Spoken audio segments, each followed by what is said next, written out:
بس کچھ دیر اور برداشت کر لو، تمہاری ہر تکلیف ختم ہو جائے گی۔ حلق سے اونچی آواز مت نکالنا، سمجھی تم؟ یہ الفاظ جب میری سماعتوں سے ٹکرائے تو اگلے ہی پل میرا دھیان اس بند کمرے کی طرف جا چکا تھا۔ میں جو پرسکون ہو کر صوفے پہ بیٹھی اپنے موبائل میں مصروف تھی، اس آواز پر اٹھ کھڑی ہوئی تھی۔ دبی دبی سسکیوں کی آواز ابھی بھی اس کمرے سے آ رہی تھی۔ وہ سسک کر یہی کہہ رہی تھی کہ مجھے درد ہو رہا ہے، مجھے مزید جو تکلیف برداشت نہیں کر پاؤں گی، مجھ پر رحم کرو، میں مر جاؤں گی۔ لیکن اگلے ہی پل ایک عجیب سی آواز کے ساتھ مجھے اس لڑکی کے چیخنے کی آواز آئی تھی۔ وہ یوں چلائی تھی جیسے اس پر بڑا ہی شدت سے وار کیا گیا ہو۔ میرے دل کی دھڑکنیں بھی بڑی تیز ہو چکی تھی۔ آخر اس کمرے میں ہو کیا رہا تھا؟ ذہن میں کئی طرح کے سوال آنے لگے تھے۔ میں دھیرے دھیرے چلتی بالکل اس کمرے کے پاس آ چکی تھی۔ بالکل مناسب نہیں تھا کہ میں دروازے سے کان لگاتی یا پھر بغیر اجازت دروازہ کھول کر اندر چلی جاتی۔ کچھ میری دوست کا پیشہ بھی ایسا تھا، لیکن پھر بھی آج سے پہلے میں نے ایسی آوازیں اگر سنی بھی تھیں تو وہ اتنی عجیب نہیں تھی جتنی یہ تھی۔ میں نے ایک نظر گھما کر پھر آس پاس دیکھا، کوئی بھی ملازم مجھے اس طرح آتا دکھائی نہیں دے رہا تھا۔ ایک مرتبہ پھر اندر سے یہ آواز گونجی تھی، بس کر دیں ڈاکٹر وجدان، پلیز مجھے جانے دیں، میں مزید یہ سب کچھ برداشت نہیں کر پاؤں گی۔ میں نے کیا بگاڑا ہے آپ کا؟ میں نے آپ پر اعتبار کیا تھا، آخر کیوں آپ میرے اعتبار کو توڑ رہے ہیں؟ آپ کو اگر یہ سب کچھ چاہیے تھا تو آپ مجھ سے خود بات کرتے، میں ہنستے مسکراتے آپ کا ساتھ دے دیتی، لیکن آپ میرے ساتھ زبردستی کیوں کر رہے ہیں؟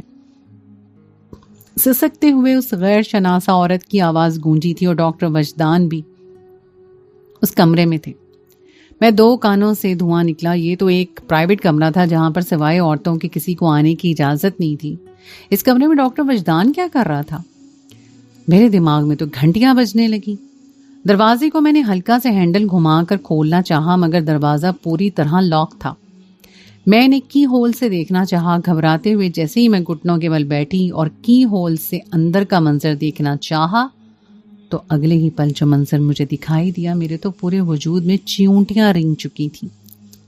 دل ایک پل کو رک کر دوبارہ دھڑکنا شروع ہوا تھا۔ سامنے وہ عورت بالکل بے لباس موجود تھی اور اس کے پاس ڈاکٹر وجدان کے ساتھ ساتھ میری دوست بھی، جو شرمناک کام کر رہی تھی۔ میرا تو بس نہیں چلا کہ ابھی زمین پھٹے اور میں اس میں سما جاؤں۔ میں نے اگلی ہی پل پوری قوت سے دروازے کو پیٹنا شروع کر دیا۔ ماریا، دروازہ کھولو، دروازہ کھولو، کیا کر رہی ہو تم؟ اس لڑکی کے ساتھ کیا؟ یہ کس طریقے کا علاج ہے جو تم کر رہی ہو؟ کھولو دروازہ، میں تمہیں مزید اس کے ساتھ غلط کرنے نہیں دوں گی۔ میں چلا رہی تھی اور کمرے میں بالکل خاموشی چھا چکی تھی۔ صرف سسکیاں تھی جو گونج رہی تھیں اور سسکتے ہوئے وہ لڑکی کہہ رہی تھی کہ میری مدد کرو، مجھے بچا لو، میری مدد کرو پلیز، مجھے ان ظالموں سے بچا لو۔ اس کی آواز سن کر تو میں نے پوری طاقت سے دروازہ دھڑا بجانا شروع کر دیا تھا اور یہ بھی نہیں سوچا کہ میں اکیلی ہوں اور کمرے میں دو درندے موجود ہیں۔ ڈاکٹر وجدان تو ہٹا کٹا باڈی بلڈر تھا، اس کے سامنے بھلا میری کیا ہی اوقات تھی۔ اگلے ہی پل دروازہ ایک جھٹکے سے کھل چکا تھا اور سامنے ماریا کھڑی تھی۔ چہرے کی ہوائیاں اڑی ہوئی تھیں، گھبراتے ہوئے اپنے چہرے پہ آئے پسینے کو صاف کر رہی تھی۔ کہنے لگی کہ نور، تم یہاں کیا کر رہی ہو؟ میں نے تمہیں کہا تھا نا کہ تم وہاں بیٹھو، میں 10 منٹ تک آتی ہوں۔ چلو شاباش، آؤ میری بات سنو، میں تمہیں سب کچھ سمجھاؤں گی۔ لیکن میں ایک جھٹکے سے اپنا بازو چھڑوا چکی تھی اور کہنے لگی کہ خبردار مجھے چھونے کی کوشش مت کرنا، مجھے تمہاری کوئی بات نہیں سننی، میں سب کچھ دیکھ چکی ہوں۔ شرم نہیں آتی تمہیں؟ ایک میل ڈاکٹر کے ساتھ مل کر تم اتنی گری ہوئی حرکت کیسے کر سکتی ہو؟ تم انسان ہو؟ میں تو جانوروں پر بھی اس طرح کا رویہ برداشت نہ کروں، اور تم ایک انسان ہو کر اپنے ہی جیسی ایک معصوم لڑکی پر اس طرح کا ظلم کر رہی ہو۔ میری بات سن کر ماریا سر جھکا چکی تھی۔ وہ مجھے سمجھانے کی ناکام کوشش کر رہی تھی اور کہنے لگی، میری بات سنو نور، میں تمہیں سب کچھ بتاؤں گی، میں کسی کو نقصان نہیں پہنچاؤں گی، میں تمہیں ہر ایک بات کا تفصیلی جواب دوں گی، دیکھنا تمہیں بھی لگے گا کہ باقی جو میں نے کیا ہے وہ غلط نہیں ہے۔ وہ ٹھیک ہے، تم میری بات تو سنو۔ تب تک ڈاکٹر وجدان بھی کمرے سے نکل کر آ چکے تھے، لیکن میں اگلے ہی پل ان دونوں کو دھکا دے کر کمرے میں گئی تھی۔ وجدان نے گہر آلود نظروں سے ماریا کو دیکھا تھا، نہ جانے وہ اسے کیا کہہ رہا تھا۔ تب تک میں کمرے میں گئی اور اس لڑکی کو دیکھا۔ عمر میں وہ میری ہی جتنی تھی، مگر اس کی حالت جس قدر خراب ہو چکی تھی، مجھے اس پر ترس آنے لگا۔ میں کہنے لگی کہ فکر مت کرو، میں تمہارے یہاں سے ٹھیک صحیح سلامت تمہیں لے کر جاؤں گی، میرے ہوتے ہوئے تمہیں فکر کرنے کی ضرورت نہیں ہے۔ ماریا میری دوست ہے، میں اسے جو کہتی ہوں وہ وہی کرتی ہے۔ ٹھیک ہے، مجھے ماریا سے ہر لحاظ سے اعتبار ہے، مجھے پتا تھا جو میں کہوں گی ماریا وہی کرے گی، لیکن سارے مان تو اس پر ٹوٹے جب بستر پر بندھی ہوئی اس لڑکی کی آنکھیں حیرت اور خوف سے مزید پھیلنے لگیں۔ وہ چلاتے ہوئے مجھے پیچھے دیکھنے کو کہہ رہی تھی۔ جب تک میں نے پیچھے مڑ کر دیکھا، اگلے ہی پل ڈاکٹر وجدان نے مجھے گردن سے دبوچا تھا۔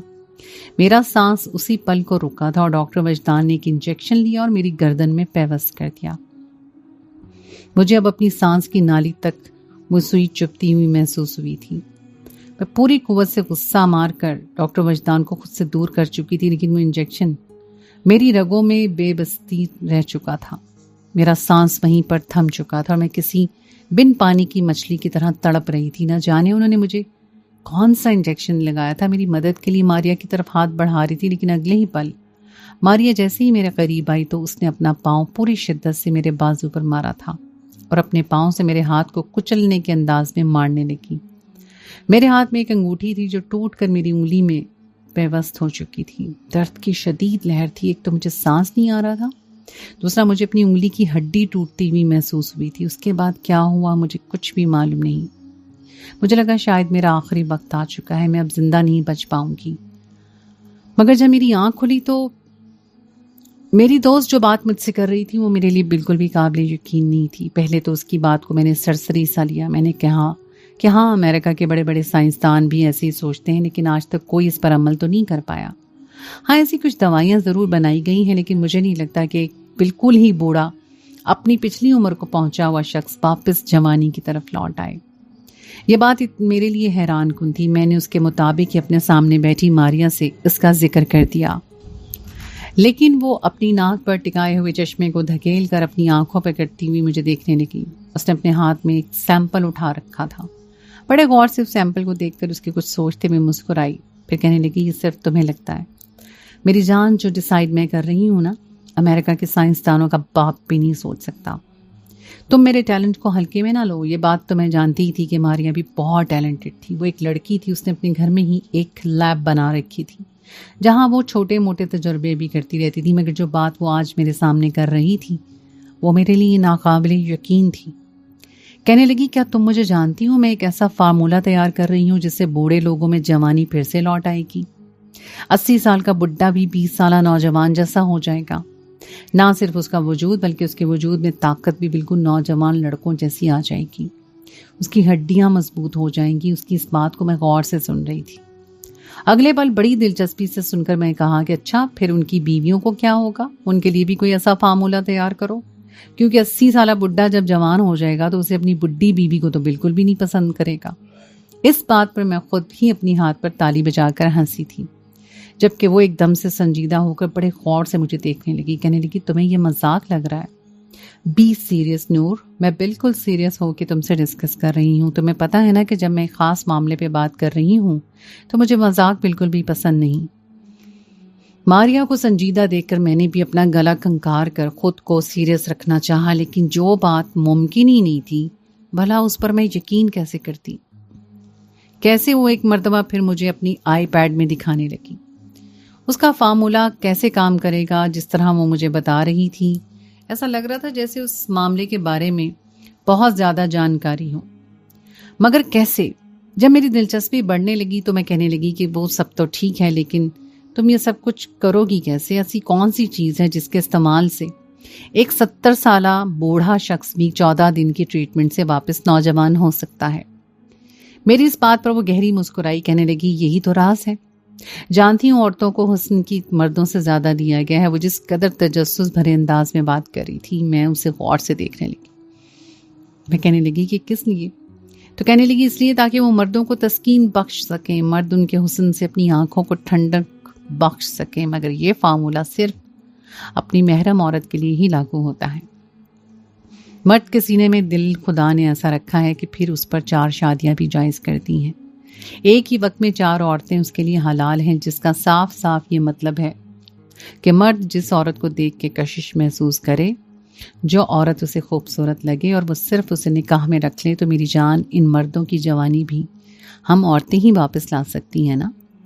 میری دوست کی اس بات پر میرے گالوں پر حیا کی لالی چھائی تھی۔ جو بات میری دوست ماریا کری تھی میری سمجھ سے باہر تھی۔ میں کہنے لگی کہ کیا مطلب، ہمارا استعمال کر کے تم مردوں کو جوانی کیسے بخش دو گی؟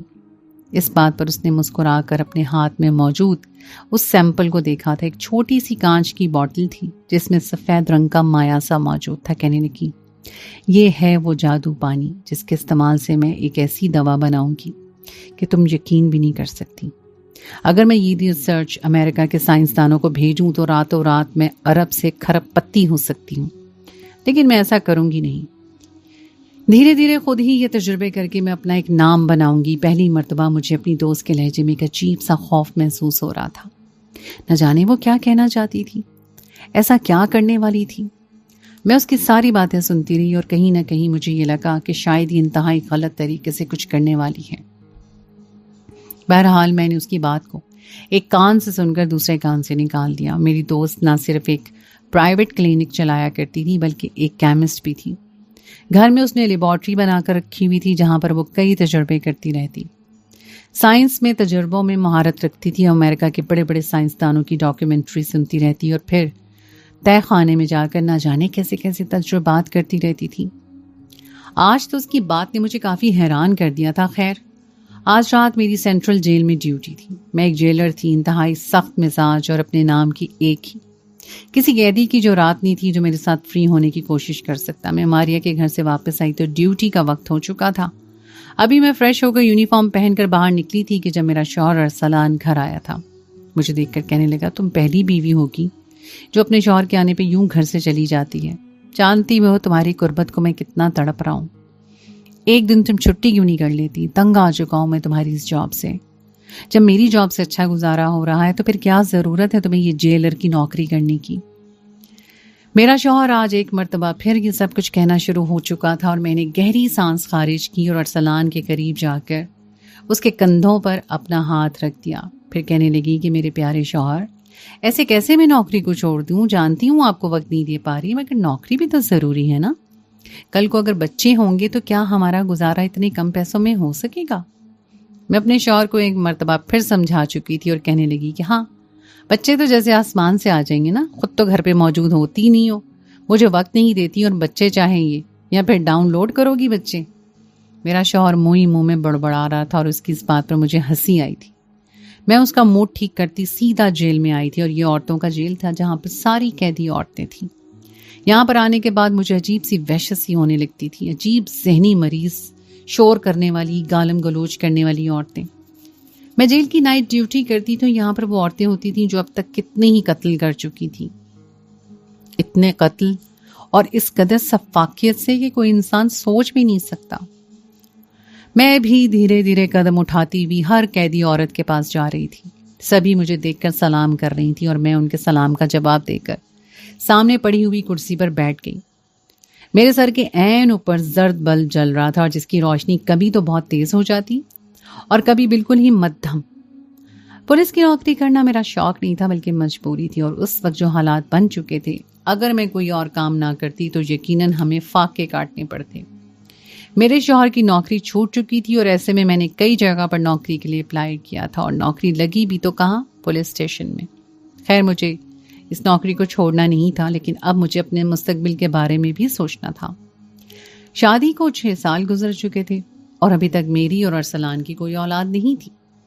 ایک دوسرے کو وقت نہیں دے پاتے تھے اور صبح جس وقت میں گھر جاتی تو وہ اپنی نوکری کے لیے چلے جاتے اور پھر یوں ہی ہماری زندگی اب تک چلتی آ رہی تھی۔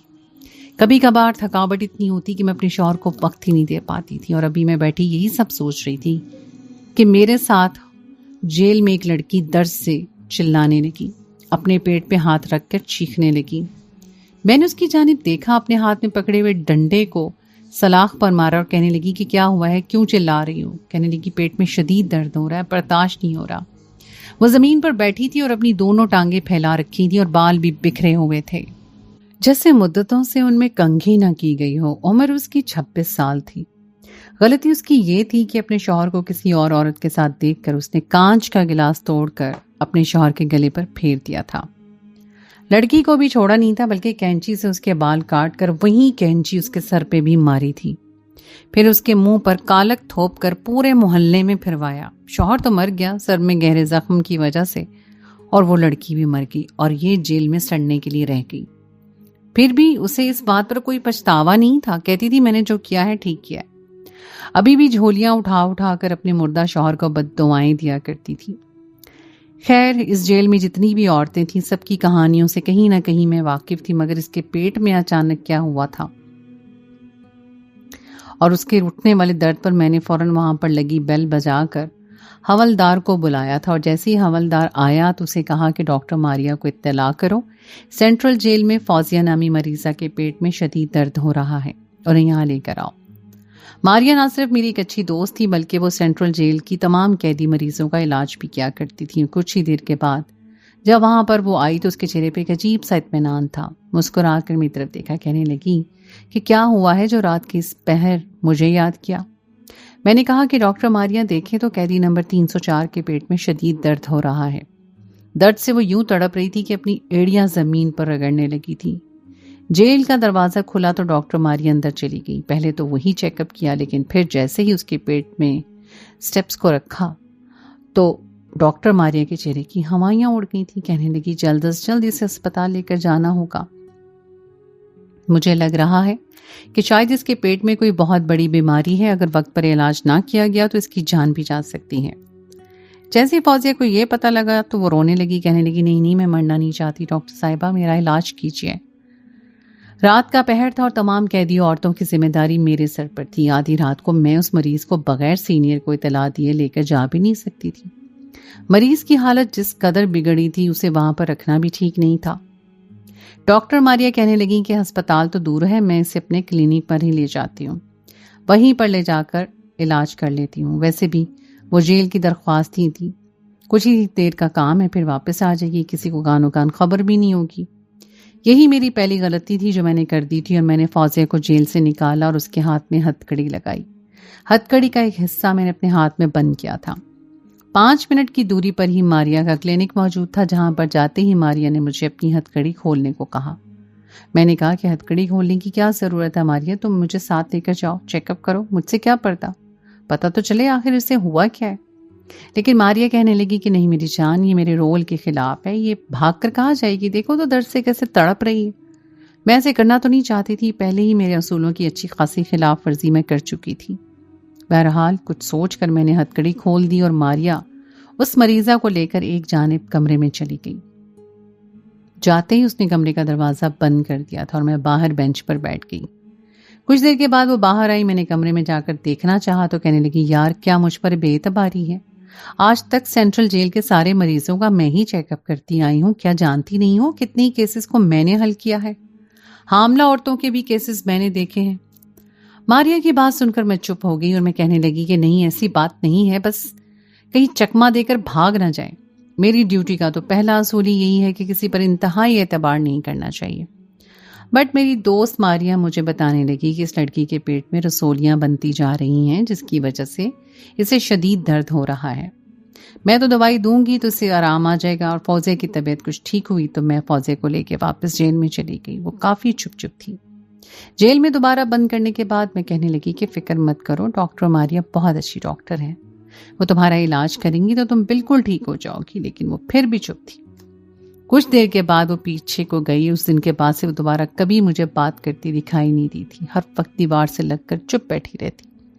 جب سے وہ ڈاکٹر ماریا کی کلینک سے ہو کر آئی تھی ایسا ہی ہو رہا تھا، اور کئی دن بعد اس کے پیٹ میں شدید درد اٹھنے لگتا. پھر سینئر کی اجازت لے کے اسے ہسپتال بھی جانا پڑتا، لیکن اس کا کیس ڈاکٹر ماریا ہی ہینڈل کر رہی تھی. اس روز مجھے چھٹی تھی اور میں نے وہ پورا دن اپنے شوہر کے ساتھ گھوم پھر کر گزارا تھا. پرانی یادیں تازہ کی تھی. پھر شام کو میں ڈاکٹر ماریا کی طرف چلی آئی. میرا گھر ڈاکٹر ماریا کے گھر کے قریب ہی تھا. آج جب میں ان کے گھر آئی تو ایک مرتبہ پھر وہ میرے سامنے اسی عنوان پر بات کرنے لگی. کہنے لگی نور تم یقین نہیں کرو گی مگر میں اس قدر دیوانی ہو چکی ہوں کہ جب میرا شاہکار دنیا کے سامنے آئے گا تو ہر مرد تو پاگل ہی ہو جائے گا. ہر مرد میرے گھر کے باہر کتار لگا کر کھڑا ہوگا. نہیں میں تو ایک ایسی فارمیسی بناؤں گی جہاں پر لوگ کتاروں میں کھڑے ہوں گے. لوگ اپوائنٹمنٹ لے کے میرے پاس آئیں گے اور کہیں گے کہ بس کسی طرح میں ان کا علاج کر دوں، مردوں سے ان کا بڑھاپا لے کر ان کو جوانی لٹا دوں. تم جان سکتی ہو کہ راتوں کو میں یہ سوچ سوچ کر سو نہیں سکتی. میں بار بار اٹھ کر لیب کے چکر لگاتی ہوں. جب سے فوزیہ میرے کلینک سے ہو کر آئی تھی تب سے میں بتا نہیں سکتی کتنی خوش ہوں. فوزیہ کا نام سننا تھا کہ میں ٹھٹکی تھی. میں نے ماتھے پر پڑ ڈالے. ماریا سے کہنے لگی کہ کیا مطلب؟ فوزیہ کے سب سے کیا لینا دینا؟ وہ ہنس کر کہنے لگی کہ یار یہ سارا کچھ فوزیہ کی وجہ سے تو پاسبل ہوا ہے، تبھی تو میں ہر 2 دن بعد اسے اپنی کلینک پر لازمی بلا رہی ہوں. ماریا اور بھی بہت کچھ کہہ رہی تھی لیکن میں اگلے پل کہہ چکی تھی کہ رکو، کیا مطلب ہے تمہارا؟ تم خود اسے بلا رہی ہوتی ہو، وہ اس کے پیٹ میں جو درد کی شدید ٹھیسیں اٹھتی ہیں اس لیے اسے یہاں پر لایا جاتا ہے. لیکن وہ ہنس کہنے لگی ارے یار اب تم سے کیا چھپانا، یہ سب کچھ تو میں خود اس کے ساتھ کر رہی ہوں. اس کی بیماری کو بڑھاوا دے رہی ہوں تاکہ وہ میرے کلینک کے چکر لگاتی رہے. لیکن خبردار یہ بات کسی کو بتانا مت. مجھے فوزیہ سے کچھ ایسے سیمپلز ملے ہیں جن کا استعمال کر کے میں مردوں کو ان کی جوانی لٹا سکتی ہوں، اور اس میں تمہارے میرا ساتھ دینا ہوگا. اب تک میں ماریا کی باتوں کو نظر انداز کرتی آئی تھی مگر ساری دلچسپی تو مجھے اب اس کام میں ہوئی تھی. میں کہنے لگی کہ کیا مطلب تمہارا؟ میں تمہاری کیسے مدد کر سکتی ہوں؟ مجھے شروع سے سارا کچھ بتاؤ. اس کی آنکھوں میں ایک چمک تھی. کہنے لگی سب کچھ تو نہیں بتاؤں گی مگر ہاں، اگر تم بہانے سے جیسے بھی کر کے سینٹرل جیل کی لڑکیاں باری باری میرے کلینک تک بھیج دو تو میں تمہیں بتا سکتی ہوں کہ کون سی لڑکی میرے کام کی ہے اور کون مردوں کو جوانی واپس لانے میں میری مدد کر سکتی ہے. میں نے چپ چاپ ماریا کی ہر بات سنی تھی. اس کو اربوں روپے کا فائدہ تھا لیکن میں فقط اتنا ہی بولی تھی کہ ماریا جو کچھ تم کر رہی ہو وہ غلط تو نہیں ہے، میں تمہارا ساتھ تو دے دوں گی لیکن اس سے لڑکیوں کو کوئی تکلیف تو نہیں ہوگی، یا جو کچھ تم ان کے ساتھ کرو گی وہ غیر قانونی تو نہیں ہوگا. میری اس بات پر ماریا ہنسی تھی. کہنے لگی کیا غلط اور کیا صحیح مجھے مطلب صرف اور صرف اپنے تجربے سے ہے، اور فکر مت کرو نہیں مریں گی تمہاری یہ قیدی لڑکیاں، صحیح سلامت واپس سینٹرل جیل میں ہی جائیں گی. بس مجھے وہ فارمولا مل جائے گا. میرے ذہن میں کئی طرح کے اندیشے تھے. ہر لڑکی کو اس کلینک میں لانے کی میری دوست ماریا مجھے 50,000 تک دینے کو تیار تھی، اور ہر بار ہی وہ مجھے 50,000 دیتی، چاہے میں روزانہ 2 لڑکیاں اس کی کلینک پر لاتی یا پھر ایک دن چھوڑ کر ایک لاتی. میں کہنے لگی کہ اگر کسی قیدی لڑکی نے راز اگل دیا تو پھر کہنے لگی کہ فوزیہ نے اگلا نہیں نا، میں اس کو ایسی دوا دے رہی ہوں جس سے یہ کچھ پل کے لیے بالکل سن دماغ کے ساتھ رہیں گی، سب کچھ اچھا لگے گا، تم اس بات کی فکر مت کرو. نہ جانے کیوں مجھے ماریا کی باتیں کچھ ٹھیک نہیں لگ رہی تھی. کچھ تو تھا جو بہت بھیانک تھا اور اس کے دماغ چل رہا تھا، مگر پیسوں کی لالچ میں ایسی الجھی کہ اس کا ساتھ دینے لگی. اگلے روز جو کھانا قیدی عورتوں کے لیے آیا اس میں نے خاص قسم کی دوا ملوا دی، اور کھانا بنانے والا جیسے ہی باہر گیا تو میں کچن کے بہانے باورچی خانے میں گئی اور پھر وہ دوا اس کھانے میں ڈال دی جو خاص ان قیدی عورتوں کے لیے تھا جو دوا کا شامل ہونا تھا کہ آدھی رات کو اس کا اثر بھی شروع ہو گیا. کم عمر جو لڑکیاں تھیں ان پر سب سے پہلے دوا نے اثر کیا. ایک دم ہی ان کے پیٹ میں شدید درد اٹھنے لگا، الٹیاں شروع ہو گئی، طبیعت اس قدر خراب ہو گئی کہ ان کو ڈاکٹر کے پاس لازمی لے جانا پڑا. ڈاکٹر ماریا کے ساتھ سینئر پولیس آفیسر کے بھی اچھے تعلقات تھے، انہوں نے اعتبار ماریا پر ہی تھا. سینئر آفیسر حوالدار کو کہنے لگے کہ اپنی نگرانی میں ان مریضوں کو ڈاکٹر ماریا کے کلینک لے جاؤ. پتہ نہیں کھانے میں کیا ملا رہے ہیں یہ خانسامہ جو آئے روز قیدی عورتوں کی طبیعت خراب ہو رہی ہے. مردوں کو تو کچھ نہیں ہو رہا، سارے مسئلے مسائل عورتوں میں ہی ہو رہے ہیں. بڑبڑاتے ہوئے سینئر آفیسر جا چکے تھے. ماتھے پہ بار بار پسینہ تمتما رہا تھا، حالانکہ موسم اعتدال میں تھا. میں نے گھبراتے ہوئے ان ساری قیدی لڑکیوں کو ڈاکٹر ماریا کی کلینک میں لایا. ڈاکٹر ماریا فوراً اپنے کمرے میں لے گئی. جس قدر خوشی اس کے چہرے پر تھی دیکھ کر مجھے شرمندگی سی محسوس ہو رہی تھی. ایک دھوکا تھا، غلط تھا، لیکن 3 لڑکیاں لانے کا مجھے 1.5 لاکھ روپیہ مل چکا تھا. نہ جانے خود ڈاکٹر ماریا کتنا کما رہی تھی.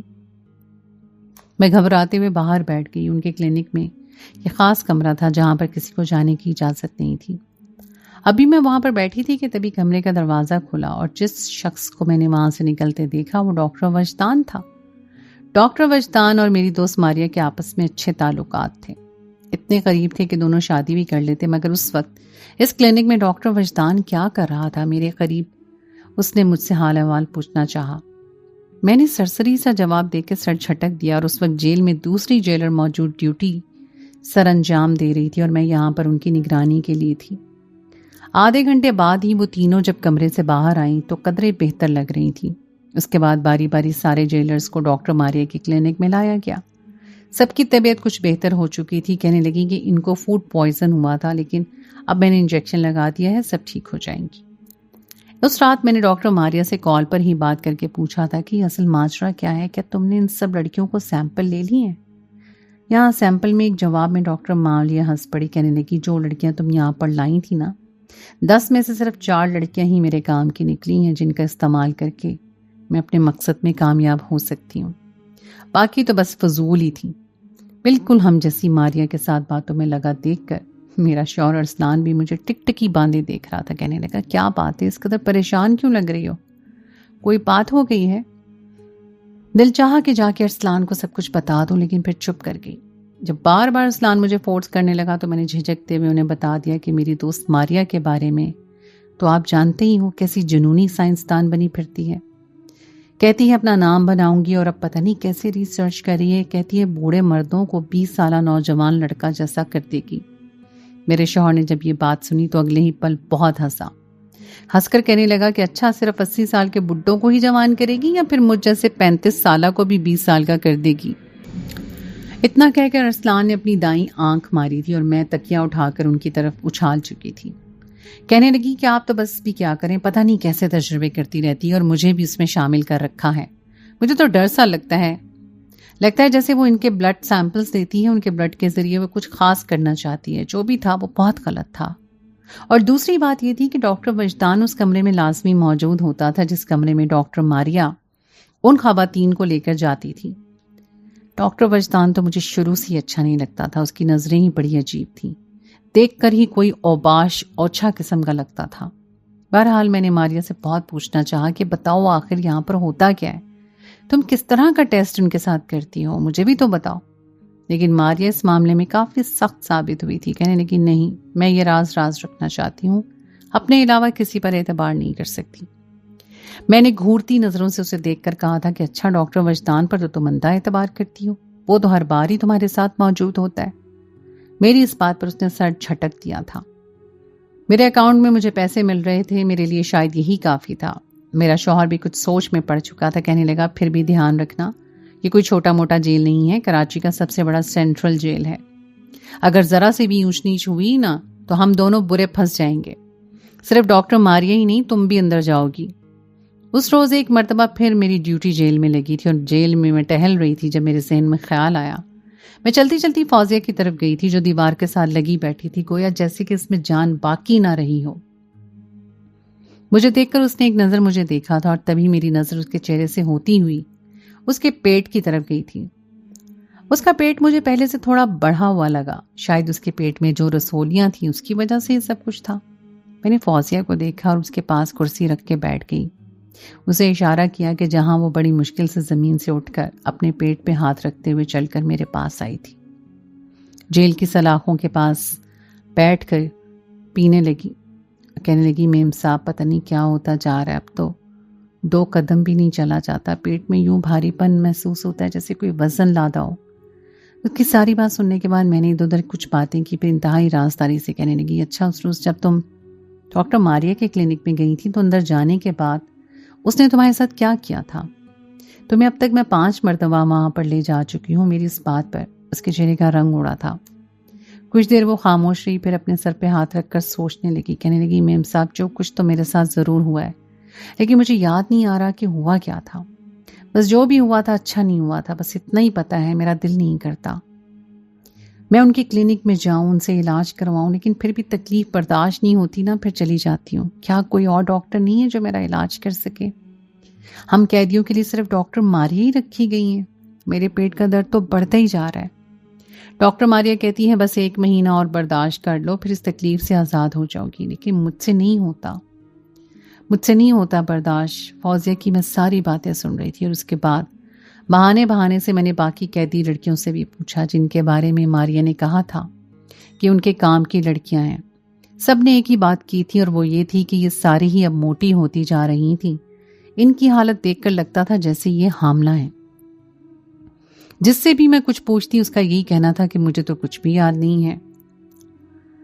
ذہن میں عجیب سے خیال آتے ہیں مگر سمجھ نہیں آتی کہ میرے ساتھ ہوا کیا تھا.